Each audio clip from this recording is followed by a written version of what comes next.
thing with all of these viruses, like if I go back to that story of flu, by 1949, they realized that their vaccine they just made, and everyone was so excited. We finally have a flu vaccine. This is a really big deal. They just had a couple, a major pandemic in 1918 that killed more people than all of World War I. And then they'd had other major outbreaks, and they finally had a vaccine. And then suddenly a couple years go by and it doesn't work anymore. And they had relatively primitive tools back then, but they were able to determine that the serum of vaccinees was not crossing to the new virus.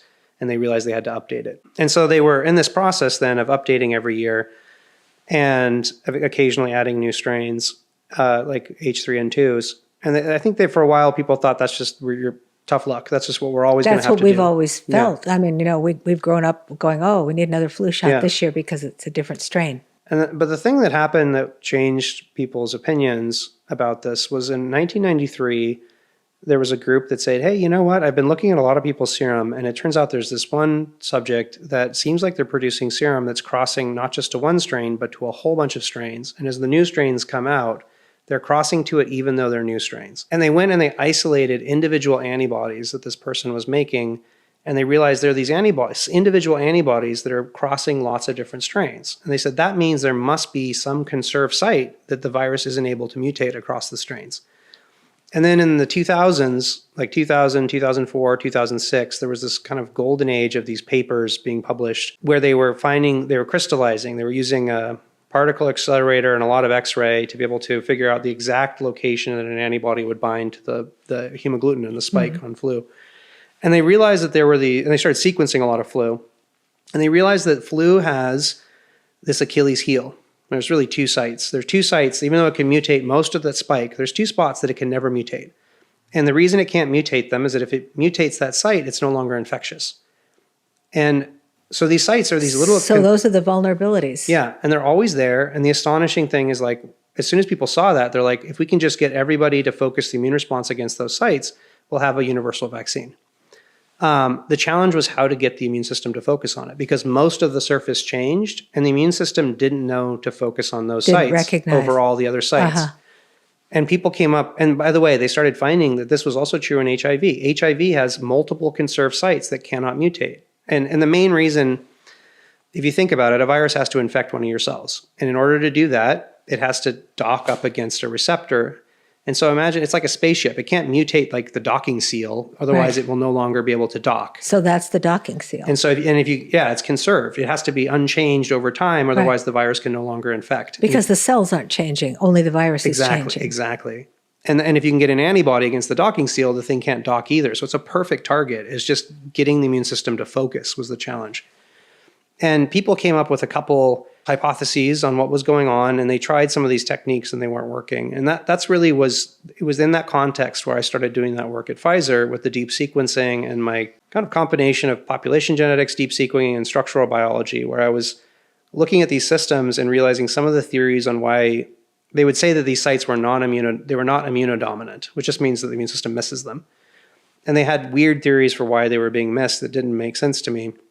And my answer here was I was like, well, no, I think the problem is just that there's like hundreds of millions of ways an antibody could bind the surface. There's so many different ways, like slightly tilting and different angles and different spots that antibodies could bind. And of all those millions of ways, it was really only a few thousand that were just on the right spot. And so the problem was just numbers, that you were throwing darts at a huge dartboard with a tiny little red bullseye. And so if without something to focus them, you were going to miss almost all the time. Right. And then that's what also got me interested in my technology solution, where I was like, some of these other things are never going to work based on my understanding of how the system works.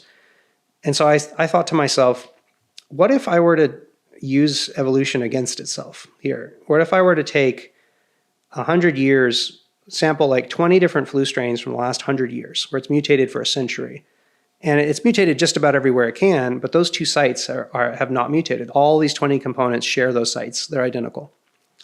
And then what if I mix all 20 together and I dilute the mixture so that there's not enough of any one of the individual strains, there's not enough dose to produce a strain-specific response. There's not enough of that component. Then if I inject that, all the B cells that only recognize a single strain, there's not enough vaccine there for them to respond for their one strain. But pumping through our veins, there are these rare but powerful B cells that would recognize that conserve site. And if they recognize that conserve site, then from their perspective, all 20 of those things are identical.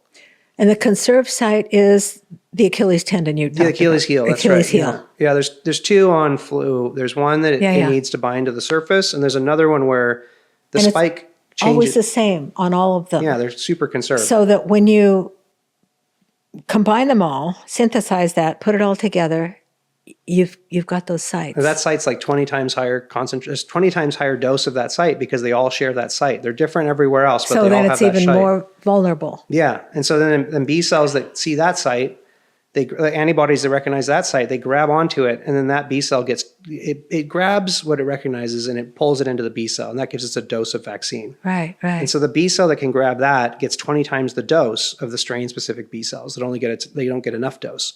And so your broad B cells, they're able to proliferate and thrive without being outcompeted by the strain-specific responses. Yeah. And so the results were pretty astonishing. In the pigs, the ferrets, we've done mice, rats, and even human immune organoids, which is they take lymph nodes from organ donors and they smush them up and they are able to make these little like lymph nodes on a petri dish, and you can vaccinate them and see the responses of an adult, where you can get this ultra broad response.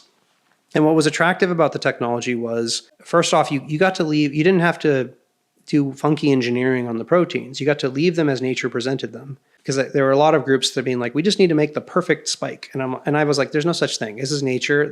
It's an insane whack-a-mole problem. It already exists, right? Yeah, the site's already there. Yeah. It's just hidden in plain sight among all the components. So by mixing them together, we'll dilute out all the parts that are different. The things, and reinforce the conserve site. And so we deliver them. And the other thing was it was very generalizable. So the same technology is working. Our flu program is a clinical candidate, so it's ready for human trials. We have the same technology we're developing for coronaviruses because they also have a conserved site to make a much more broad spectrum coronavirus vaccine. So you're working on a broad spectrum coronavirus. You already have the flu. Yeah.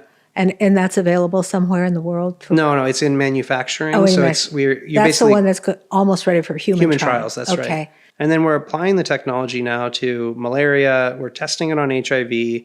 HIV is we're having problems displaying the proteins in a way that keep them stuck together, but it has these conserved sites. And then we're interested in there's a number of other pathogens that the whole problem is that they mutate quickly, and so the vaccines deteriorate. So we think we have a general tool where we could go after a number, not every pathogen. But from the ones where they mutate to escape, we think we have a breakthrough that can be applicable. So cool. So speaking for lay people then, basically the universal flu vaccine is almost ready for testing. Yeah. Coronavirus, which is what people are the most afraid of, I think, given what's happened, how far along is that now? I think it needs another year. So our portfolio, we'll be testing as early as December, but realistically in manufacturing, there's always delays. So I think we're probably looking at more like January, February, we start our human trial for universal flu. Coronavirus, during that same period, I'm estimating we have about 12 months of final engineering. We have completed studies on a Gen 1, and then we're doing these that safety optimization for instance. So we prove that it produces broad responses.